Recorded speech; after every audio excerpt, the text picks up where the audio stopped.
Part 24 of Dorset Uncovered is going to be taking a look at some of the highlights which can be found in the village of Wool.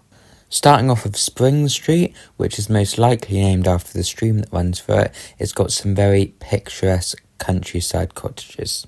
Now moving on to Holyrood Church, where some of the oldest parts date back to the 13th century.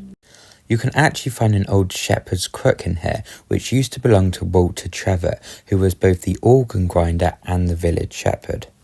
And it's a very lovely church. It's got some great stained glass windows. And what I found quite unique is they've actually got a recipe book in there, which I've never seen before in a church. In the graveyard, we find a lot of war graves, which is unusual for a church of this size. There's actually over 45 people buried here from both wars. And there's also a large memorial in their memory. Now, speaking of graves, you can also find the grave of Tom Lucas, who I'm going to speak a bit more about later, but it's a very interesting character. And just to finish off the church, it's actually Love Your U Week, so definitely go and try and find one.